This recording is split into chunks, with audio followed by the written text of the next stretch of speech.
This group offered the colorful tapestry of the 1980s music scene, from Polynesian dancers to pop stars.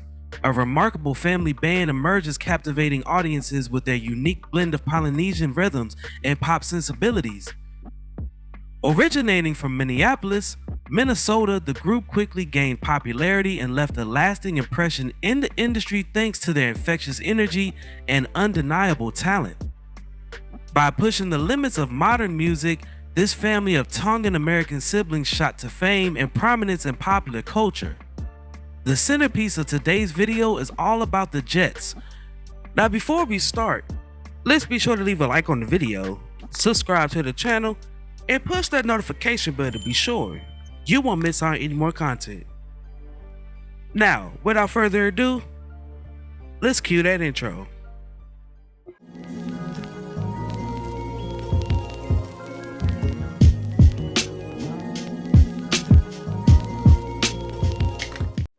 The story begins with the Wolfgram family of 17 children, 15 by birth and 2 by adoption. The children attended Robbinsdale Cooper High School. Growing up, the family looked up to family groups such as the Jackson 5 and the Osmonds, which gave them the inspiration to start performing as a family band in 1977, which consisted of 8 of the oldest children: McGilly, aka Mike, Vake, Leroy, Eddie, Eugene, Haney, Rudy, Kathy, Elizabeth, and Moana. The group initially called themselves Quasar. After an unpopular but now defunct brand of television sets, they changed their name to the Jets, which was taken from the Elton John song Benny and the Jets on the suggestion of then manager Don Powell. The group performed teen pop, dance pop, R&B, and freestyle music. Together they enjoyed worldwide fame and success from 1985 to 1990, performing 4 world tours: the Jets World Tour between the years of 1985 to 1986, Christmas the Jets World Tour in 1986, Magic World Tour between 1987 to 1988, and Believe World Tour in 1989. During that time, they also produced 5 top 10 hits on the US Billboard Hot 100, including the 1986 Crush on You, which peaked at number 3 in July 1986 on the US Billboard Hot 100.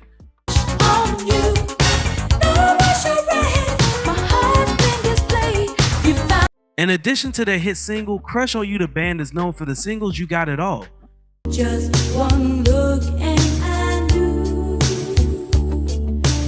you were Cross My Broken Heart, apart from you. I want you to be mine. I know you Rock It To You, baby, I can rock it to you. and Make It Real. Again, hear me crying out. You Got It All and Make It Real, both ballads featuring the lead vocals of Elizabeth Wolfgram, were number 1 hits on the Billboard Adult Contemporary chart.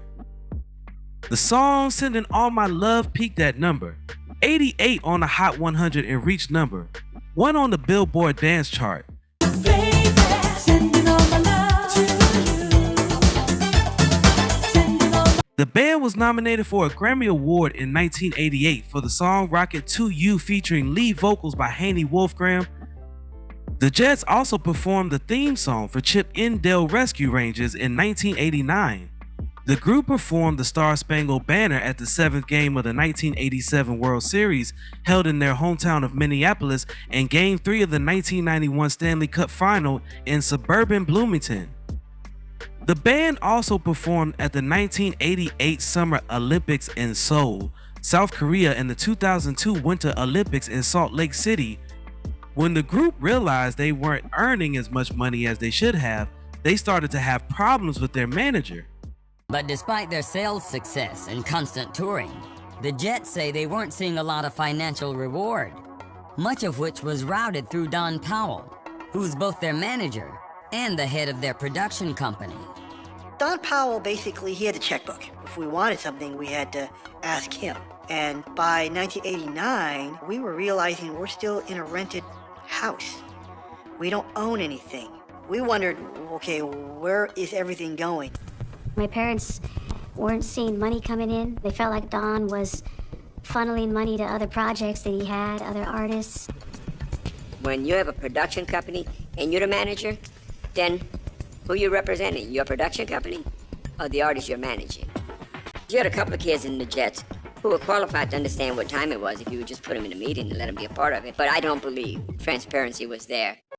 This led to members stepping away from the industry to live normal lives. The Jets had gone from can't-miss stardom to a band without hits or the money that comes with it, and tensions with their management were coming to a head. It was a sad time when we had our fallout with Don Powell, because he was like our second father. But when money is involved, expenses have to be paid. I believe he ended up being the fall guy. The group is now talking about wanting to leave their management camp, and I advised against it. My statement to them was, I said, you don't want to be in any major record company and not have a manager. And they did that. We had a mandate to erase $20 million worth of artists from our roster. So they got dropped. If they had kept the manager would have been able to at least intelligently defend why they should be there, and he probably would have won. Just like that, the Jets were without a label, and their financial situation got even grimmer. We were on a USO tour and got news through a newspaper that we were bankrupt. By the mid-1990s, the Jets were pretty much back where they began. They recorded 3 more albums on indie labels, but none of them charted. And several of the original members began to drift away. I had always loved to travel. You know, that's what our family did all of my life. So I worked for United Airlines for 18 years. No one knew who I was. I never bothered to tell them.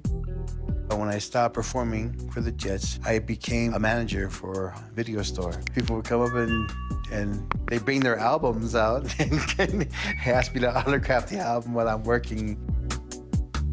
I've always known that I've always wanted a family.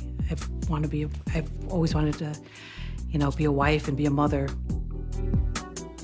Going to Hawaii was like a therapy for me, like 10 years of therapy. I got married and just started my little family and didn't want to touch any music.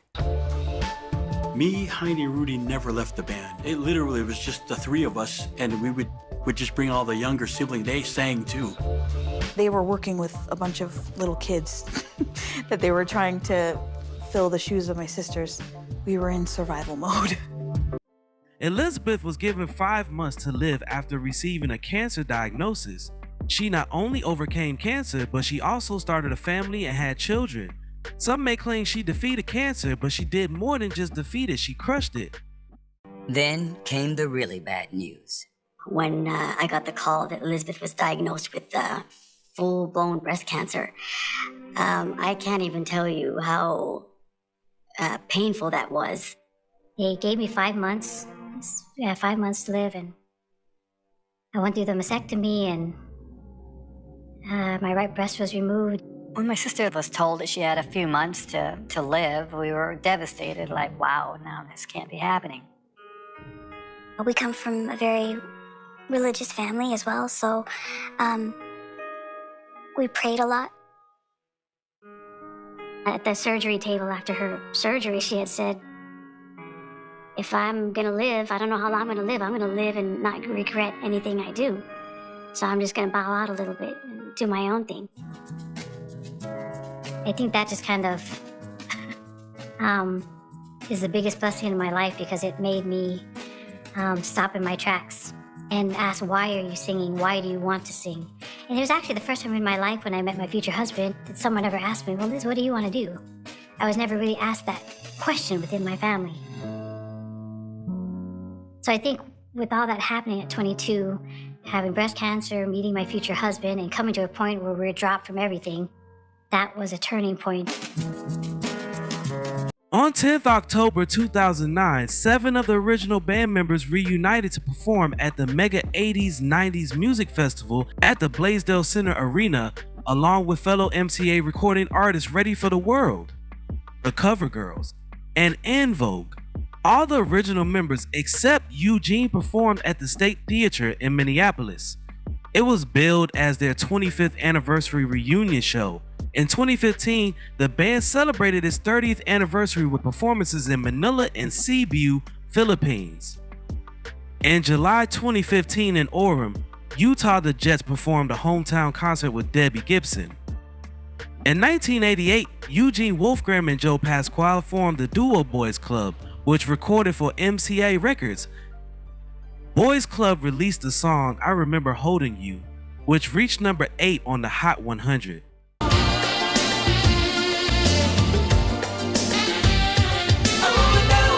Eugene later reunited for the album The Best of the Jets in 1990, but he and other siblings Eddie, Elizabeth, and Kathy eventually left the band in succession.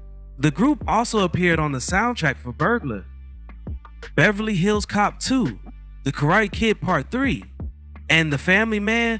Eugene Wolfgram passed away on April 15, 2024 at the age of 57.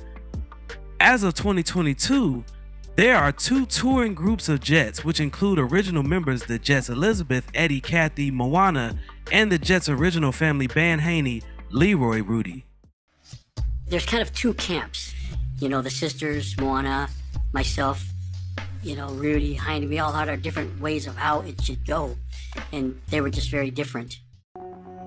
So different, in fact, that the Jets ultimately split into 2 warring factions, sparking a bitter lawsuit over which side rightfully owned the name of the band.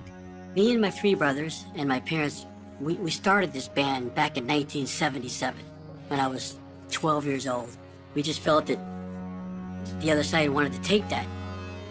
Oh, the dynamics affected everybody. My parents, they encouraged our brothers to sue us. We're the ones who did the lawsuit, and we have a good reason why. To us, it felt like a hostile takeover. You know, that we were literally cut out of the Jets.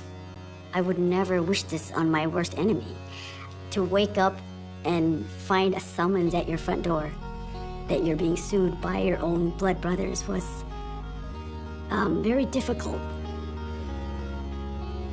I know we love each other unconditionally, but I haven't talked to my parents in 2 years, and that's heartbreaking. You know, we tried to get to the point where we could come together, but it got to the point where it was just uncompromisable. They say that blood's thicker than water, but my wish is hopefully someday we can all come together and work together again. But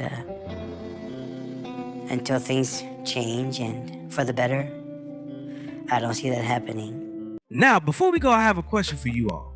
What is your favorite song from the Jets?